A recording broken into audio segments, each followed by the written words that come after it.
Hey everybody, Dr. Dan speaking. Welcome to Cinema 1601 Intro to Film Analysis at the University of Iowa.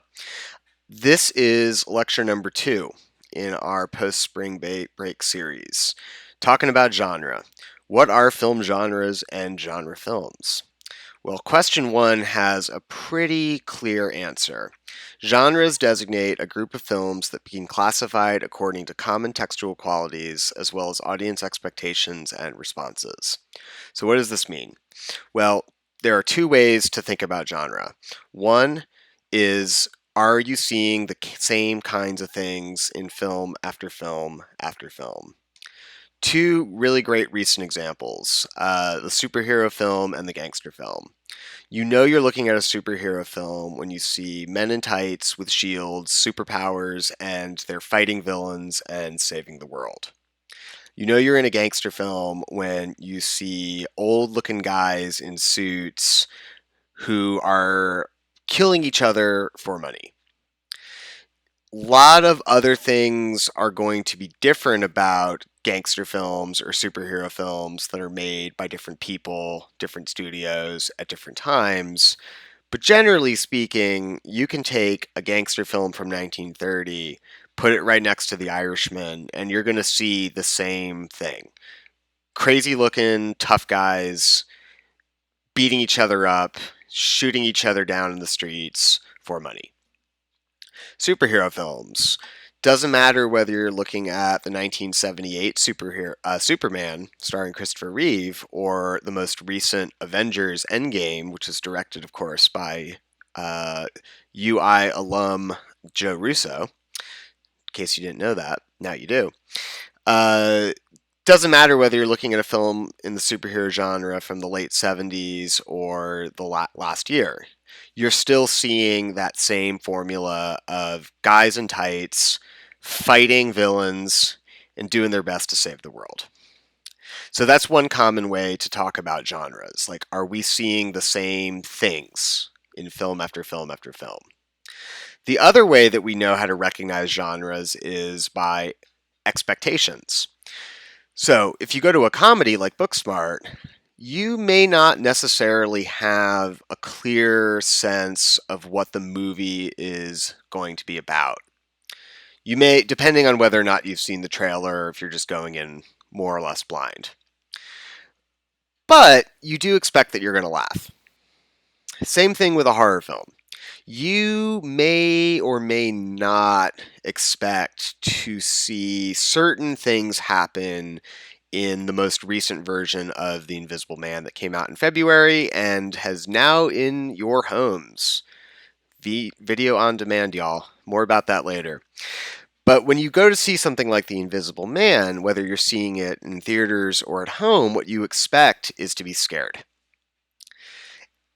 Anything else, you may or may not have expectations, but your primary reason that you're going to see a horror film is because you want to be scared.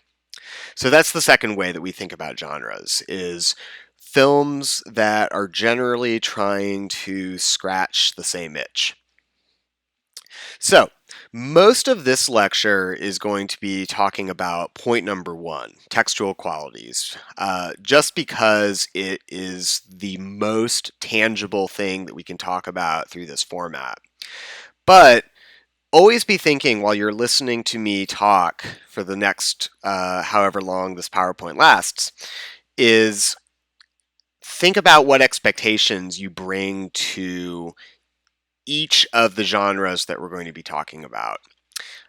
Because you'll see that these two things are really very much wrapped up in each other, even though we're primarily going to be focusing on the things that we can kind of see and listen to and see kind of play out in real time. So, what textual qualities distinguish one genre from another? Well, I'm glad you asked. There are 3 big ones that we're going to talk about: icons, archetypes, conventions. So we're going to take these one by one because all 3 of these things play out in our film for this week, Catherine Bigelow's Near Dark. Amazing movie.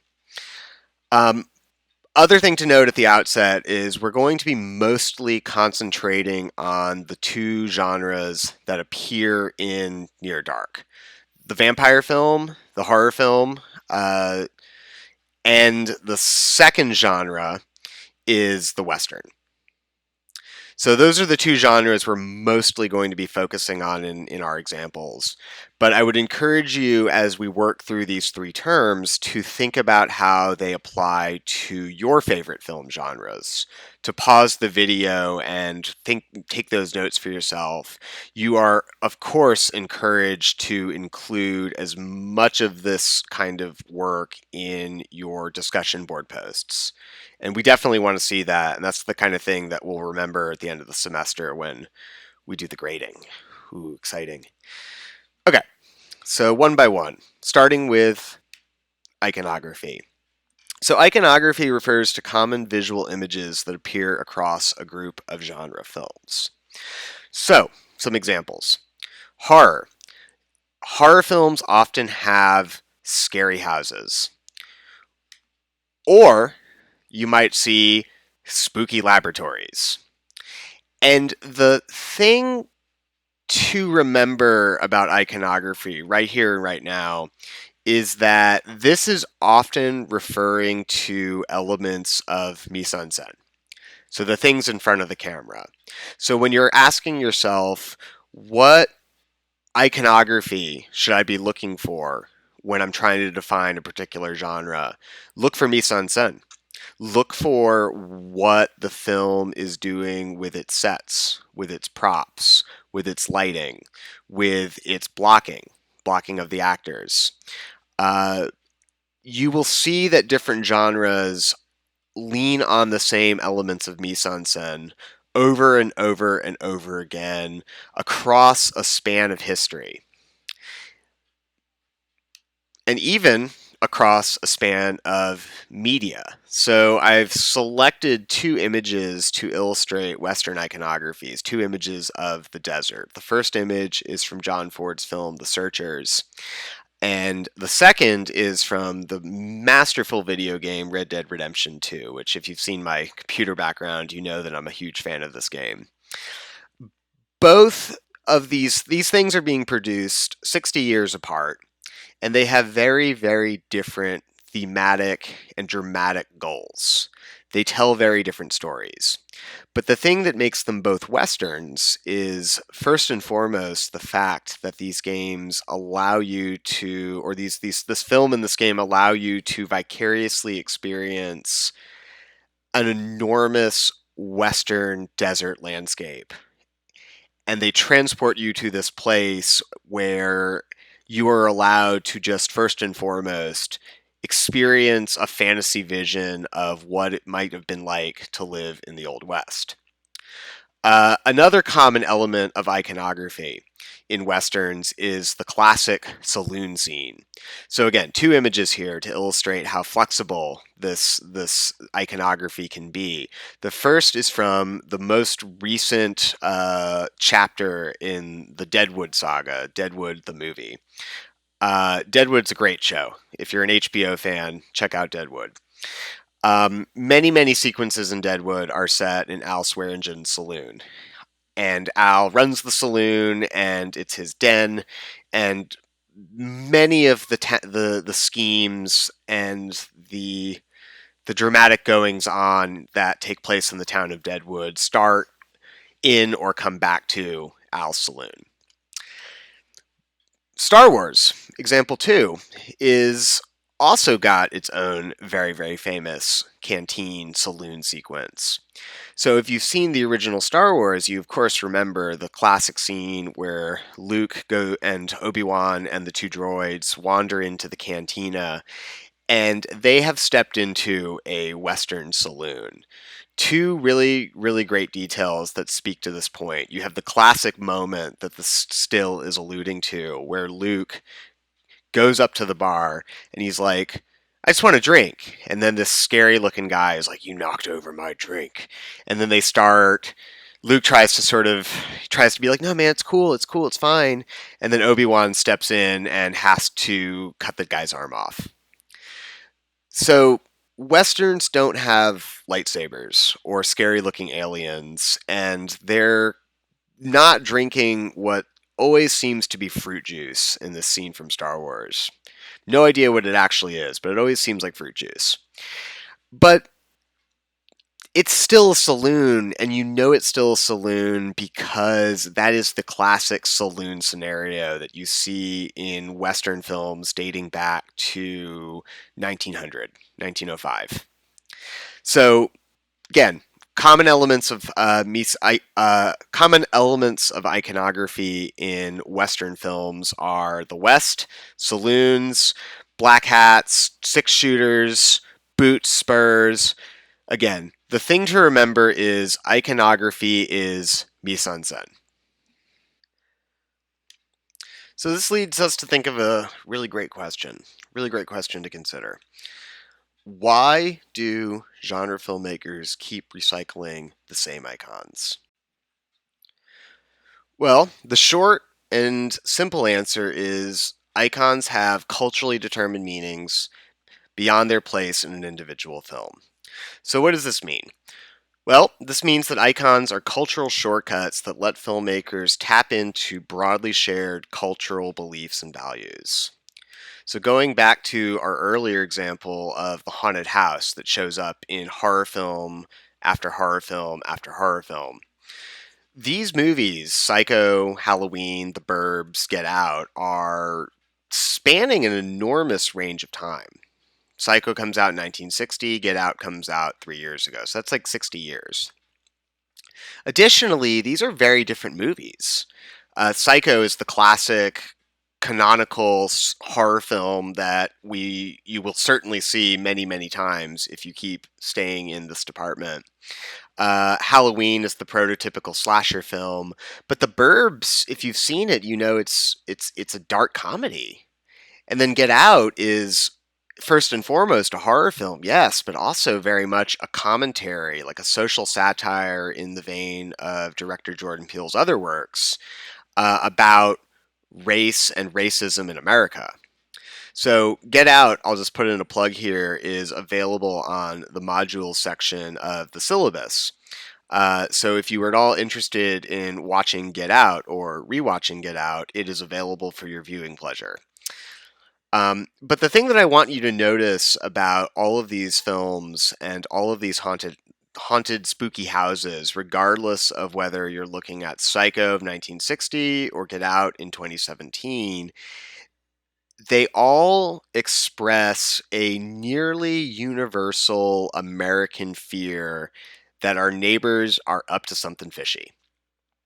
Like, regardless of some of the specific ways that scenario plays out, regardless of specific differences between how Alfred Hitchcock or Jordan Peele, John Carpenter, and Joe Dante, the directors of these films, like frame their shots of these houses and take us through these spaces. At the most basic level, these guys are all playing into our anxiety that inside that house something bad is happening.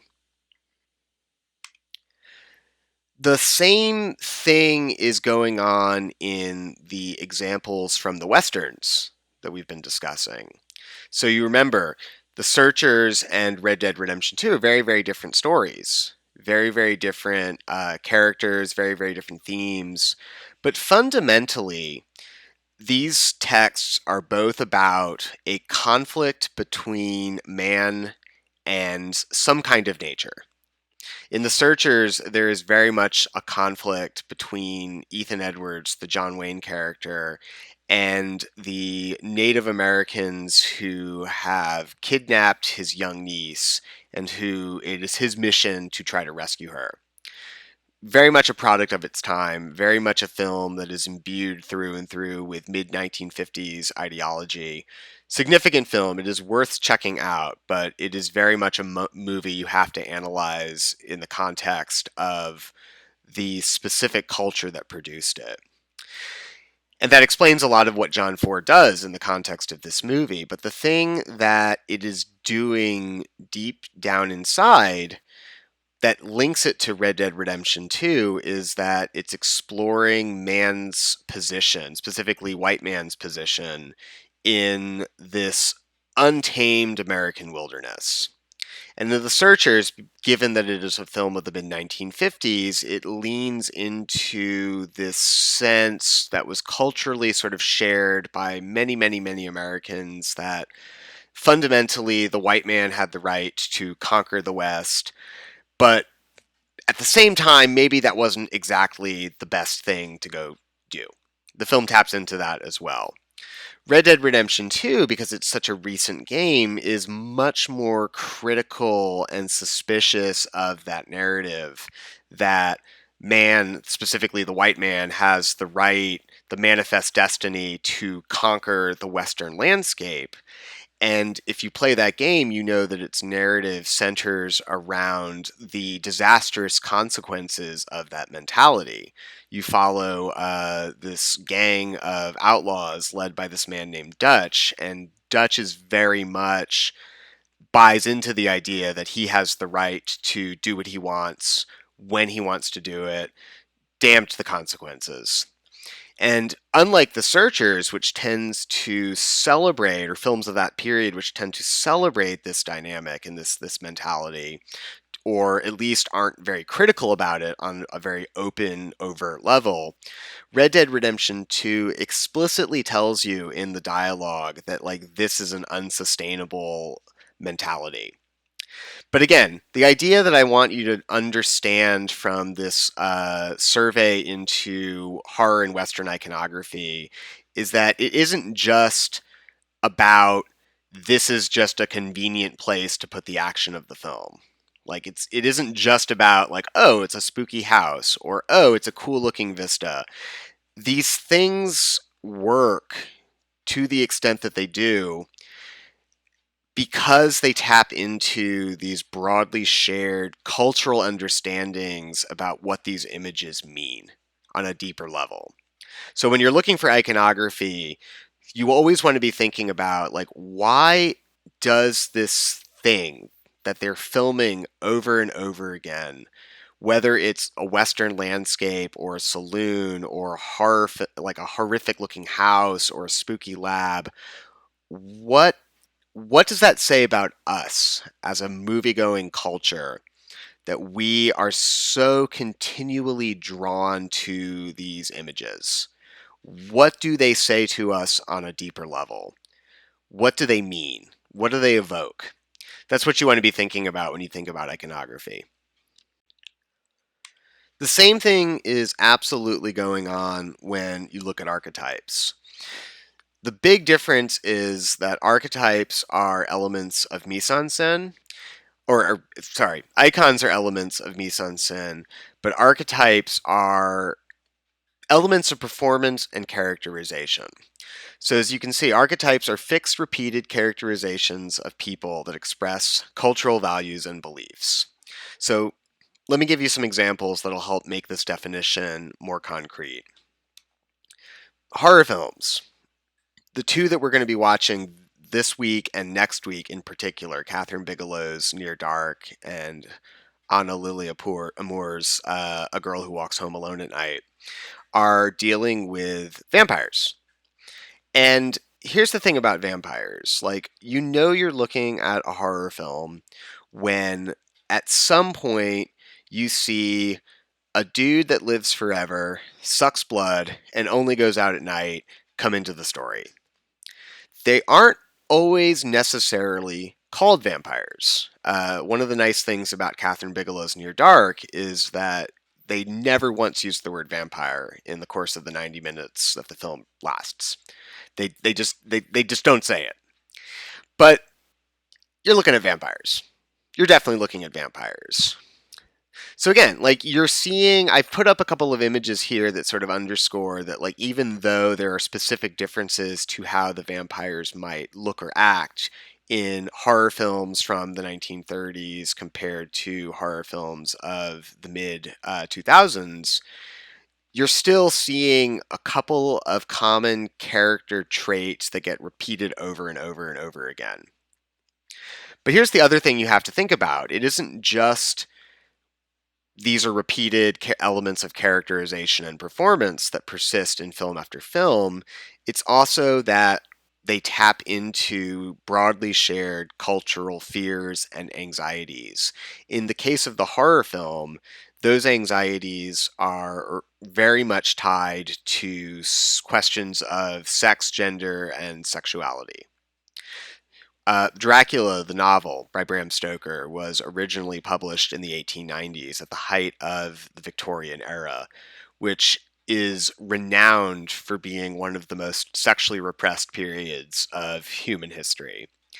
And it is commonly argued that the original Dracula novel is about Victorian anxieties about what happens if you go out at night and consort with mysterious foreign strangers who might be wandering the streets at night. Uh, that basic idea very much gets replayed out in Twilight, which is very much invested in questions of teenage sexuality and is exploring those issues through the text of the vampire. You can argue amongst yourselves about how effectively it is pursuing those goals, but it's undeniable that that is a movie and a book franchise that is obsessed with the idea that vampires are really hot, sexy, and hunky guys. And then the last image I've selected here is Frank Langella, and that's just because I grew up hearing from my mom every Halloween how we needed to watch Frank Langella and Dracula, not because she was particularly invested in being scared, but because she just thought he was like the hunkiest vampire ever, and she just liked watching him. So this bring that up is just a way of reminding you that even though we can talk about genres in terms of expectations, it's usually a little bit easier to like lean on iconography because there's always those viewers out there who are like, the horror movie is actually funny to me, and I enjoy laughing at the death. Maybe that's been your experience with some of the slasher films that you may or may not have seen. I don't find these films to be particularly funny. In fact, they are very, very scary to me because of how effectively they are also tapping into questions and anxieties surrounding sexuality, gender, and all sorts of fun stuff like that. Through the vehicle of, or the archetype of, the final girl. So if you've seen Halloween or A Nightmare on Elm Street, how is the narrative structured? Well, the narrative is structured around a series of scenes where the characters pictured at the bottom have sex with their boyfriends, or think sexy thoughts, or are in other ways, quote unquote, bad girls, and then they get killed by the serial killer monster slasher. Uh, in the later part of the film, the one dorky girl who it is implied is so dorky and so invested in studying or babysitting or doing wholesome activities that she doesn't have any time, desire, interest, or ability to go out and get laid. Well, she's the one who survives. And she's the one who ends up killing the monster, and she then earns the moniker of the so-called final girl. It's a phrase coined by film scholar Carol Clover in the mid-90s to describe this archetype that recurs in film after film after film, and in each case is expressing anxieties that are culturally shared by many viewers and filmmakers at the time that these movies were made about gender, sexuality, and the things that you're not supposed to do in the middle of the night. Couple of recent films where you see these archetypes being redeployed are It Follows from 2014 and The Invisible Man from 2020. The first film is very much much more transparent than some of the slasher films that preceded it about identifying the monster with the prospect of illicit sexuality. Because the premise of the film is that if you sleep with somebody, you give them this thing that follows. Hard not to think about sexually transmitted infections when you describe that plot. The film is really great. Check it out. Invisible Man from 2020.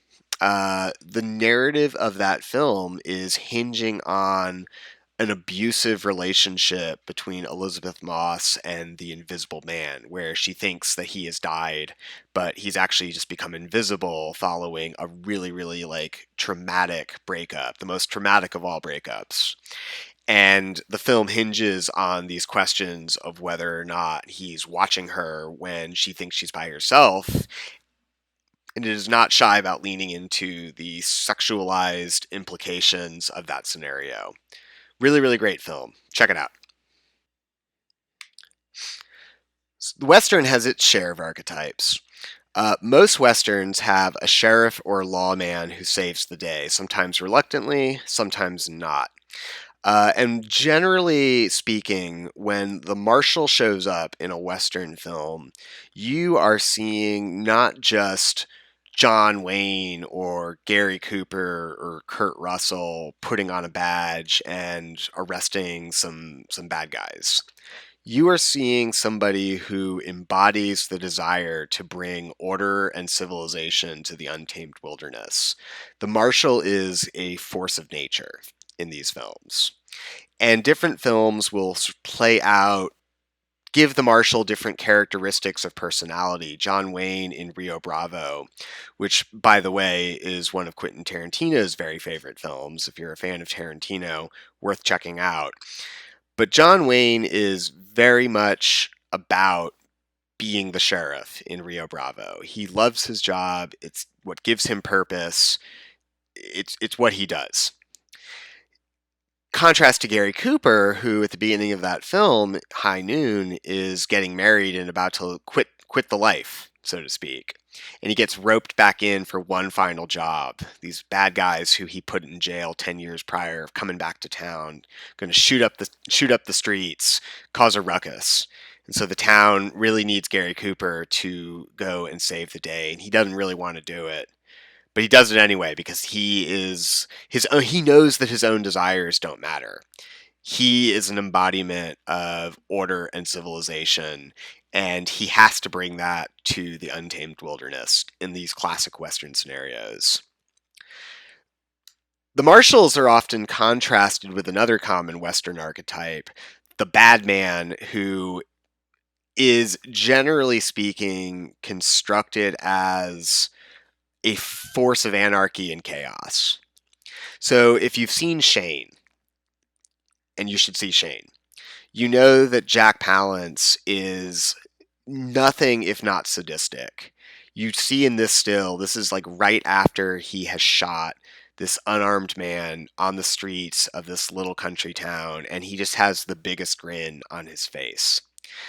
Jack Palance, you may remember, is the guy that Jack Nicholson shoots in that clip from Batman that I showed several weeks back. So he really, really good at playing these like snarling villains. Lee Van Cleef, I mean, the title of this film says everything that you need to know about who this character is. This is his introduction in the first 15 or so minutes of The Good, the Bad, and the Ugly. And right before this still, he has literally shot a man through the head while he was lying in bed sleeping. And he smiles. He is a bad man. Lee Van Cleef and I share a birthday too, by the way, January 9th. It is also the birthday, you will be happy to know, of Richard Nixon and Dave Matthews.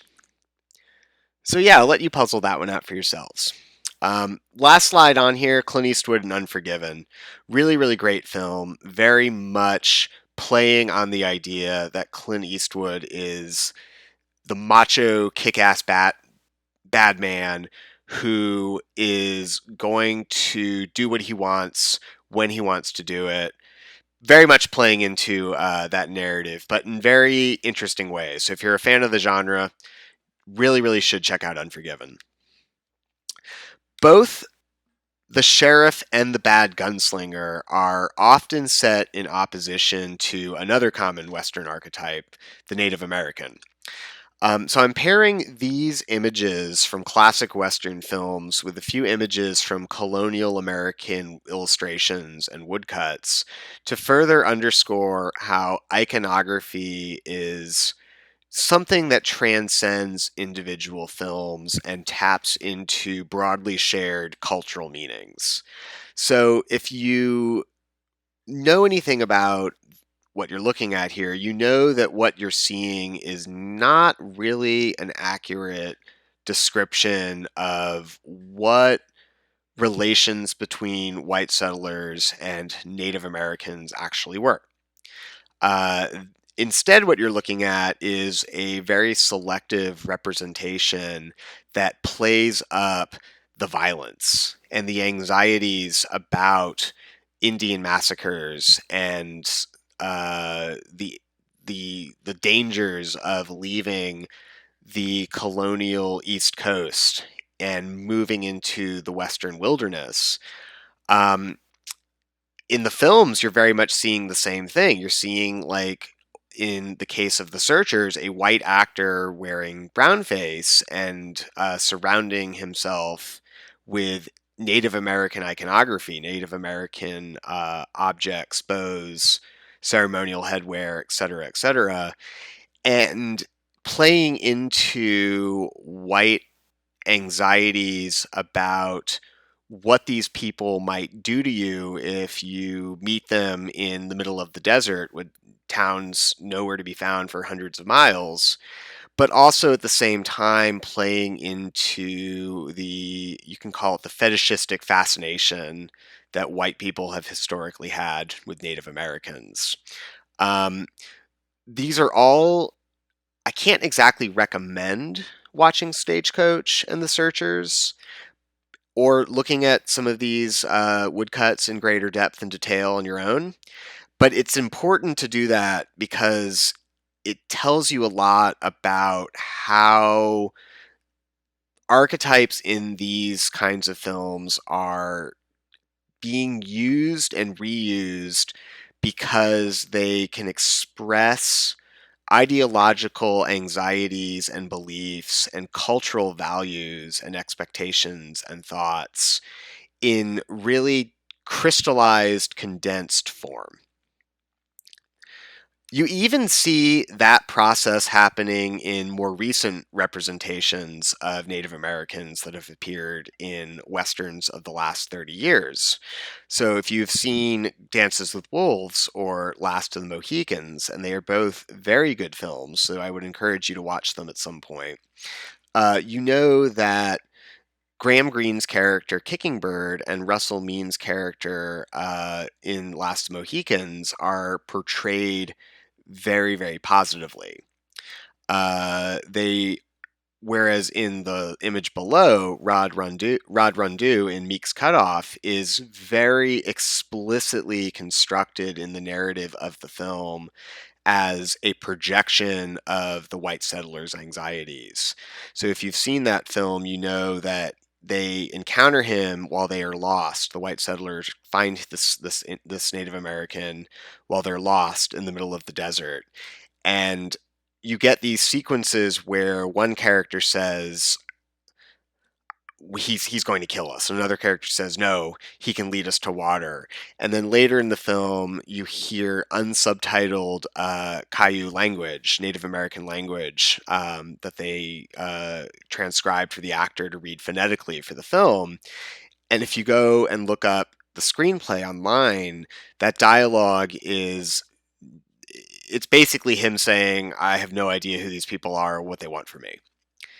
And it's just a really great moment where the film underscores how the Native American as an archetype is a site of projection for the anxieties of white spectators. So again, the thing that I want you to know about iconography, to sum up, is that iconography, it isn't just you see the same visuals and the same the same patterns of performance and characterization. It isn't just that you see the same types of characters show up in film after film after film, regardless of whether they're made in 1930 or 2020. It's that you see similar values and beliefs and ideologies being evoked by these icons and these archetypes. So, the last thing that you need to look for and think about when you're looking for genre is conventions. And conventions are expected story scenarios, formulas, and dramatic conflicts that appear within multiple genre films. So, the Western, we've touched on many of these: Pistols at Dawn, Man versus Nature, Hunting the Buffalo, the horror film, Unexpected Deaths, Fear of the Unknown. The things that show up as story patterns, as dramatic conflicts, as moments or themes that show up over and over again from film to film to film. These are conventions. So I would encourage you now to pause the video and just identify one of your favorite genres. Genre that you go to every single time that you have a choice about what movie to watch. What kinds of story conventions, like what kinds of scenarios, what kinds of formulas, what kinds of themes do you see being repeated in movie after movie after movie? What kinds of icons do you see in these films? Just pause the video and just think about a few of these. Try to define your favorite genres in terms of these questions, because this will make it really easy for you to understand our next question, which is, why do filmmakers need genres and how do they use them? Do you have some story conventions and archetypes and icons in mind? Okay, good. Because then you already have an answer to our next question about why filmmakers need genres and how they use them.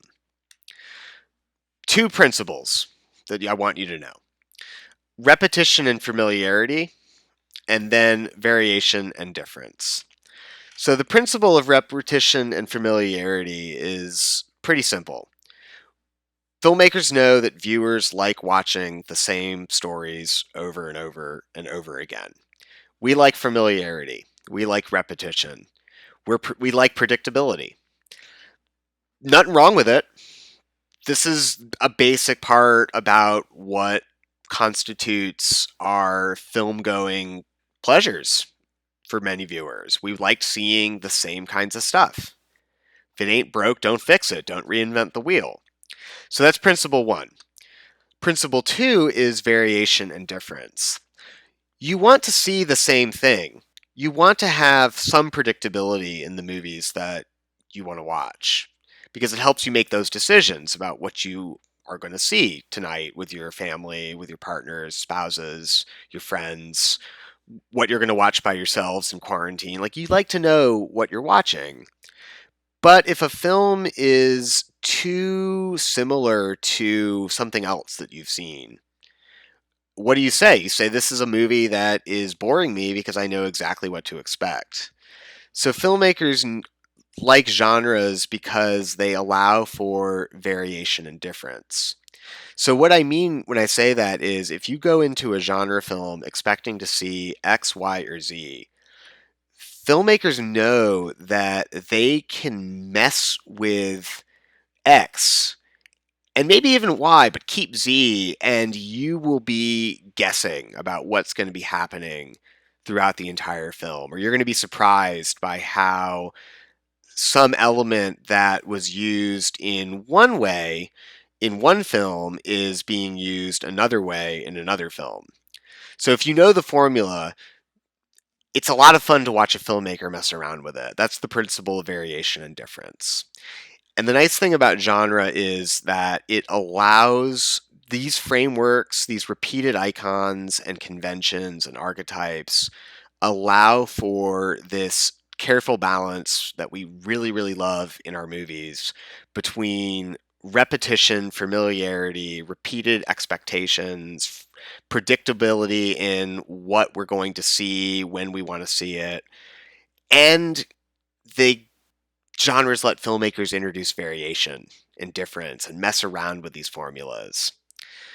There are a couple of common ways that filmmakers achieve this delicate balance between familiarity and difference. So there's just a couple of common strategies I want to outline in the next few slides. One is to pair old icons with new conventions. So if you've seen Mel Brooks's films Young Frankenstein and Blazing Saddles, and I highly recommend that you watch Young Frankenstein in particular, because it was written by none other than U of Iowa alum Gene Wilder. Wonderful talent, wonderful, wonderful talent. And it's just a great film. Go check it out. But what that film does, and what Blazing Saddles also does, is they take familiar icons. In the case of Young Frankenstein, the spooky castle, the laboratory, the monster, the associations between all of these things and anxieties around illicit sexuality. But instead of scaring you, instead of weaving them together in a narrative that is going to frighten you and give you nightmares, it's funny. It's Mel Brooks' comic masterpiece, as the poster says. Blazing Saddles, the same thing. You have the West, you have cowboys, you have Native Americans, you have anxieties around the relationship between white settlers and the untamed wilderness. You have conventional explorations in many ways into questions of race and racism. But you're not getting the drama and the mythic grandeur that you get from seeing these icons and conventions get used in The Searchers or Red Dead Redemption 2. You're getting Mel Brooks making fun of these things. So, old icons, new conventions. That's a really, really common way that filmmakers will give you that careful balance between familiarity and difference. Somebody who has made a career out of this strategy is Quentin Tarantino. So if you've seen any of Tarantino's films, you know that he is taking icons and archetypes from older films. In the case of Death Proof, he is really reliant on the final girl archetype and the association between bad female behavior and violent death from slasher films like Halloween. And in Once Upon a Time in Hollywood, you have him taking the Western, images from the Western, these open deserts and vistas, these cowboys, these men at the end of their ropes. But in both of these films, the pleasure is in seeing Tarantino's take on these things and seeing how he takes these familiar conventions and makes it into this completely unique, unusual thing that is constantly keeping you guessing from start to finish, in the best case scenario. The other way that filmmakers will get this careful balance between familiarity and difference is they take old conventions and give them new icons. So here are three films that, based just on the posters and what you might know about them from seeing them or reading about them in another context, you might think, well, what do these films have in common? You have a samurai film, Yojimbo by Akira Kurosawa. You have George Lucas's classic 1977 Star Wars, and you have Logan, which not 2007, 2017. Fix that later. But you have in all three of these films, despite the fact that they are very, very different in terms of iconography, they are using the same archetypes. You have in all of these films the figures of the gunslinger. You have these villains who are coded in ways that signify or evoke large ideas about evil. You even have in some of these films direct references to these older westerns that ultimately inspired them. There are sequences in the 1977 Star Wars, for example, that are directly shot for shot copying sequences from the 1956 film The Searchers, which you've already seen images from. Logan has this wonderful scene midway through the movie where the characters played by Patrick Stewart and Hugh Jackman sit down in a hotel room and watch Shane, the movie that Jack Palance appears in as the villain from the previous slide. Doesn't get more direct than that. So again, these films are using different iconography, but at their core, when you really look at their narratives, their archetypes, how they are exploring certain questions on a thematic level, they are very much Westerns, but they just have different iconography. So that's the second strategy for achieving the delicate balance between repetition and difference. The last one is genre mixing. And this is basically when a filmmaker takes two genres that don't necessarily belong in the same film and puts them together. So if you've seen The Dark Knight is two different movies genres colliding into a really delicious stew. On the one hand, you have the superhero film, but on the other hand, the film is for long stretches, particularly when Batman is not involved, it could be a mid 90s like crime film. It could be a gangster film. Like some of the scenes in, for example, when the Joker robs the bank are virtually identical to similar scenes in Michael Mann's 1990 film Heat.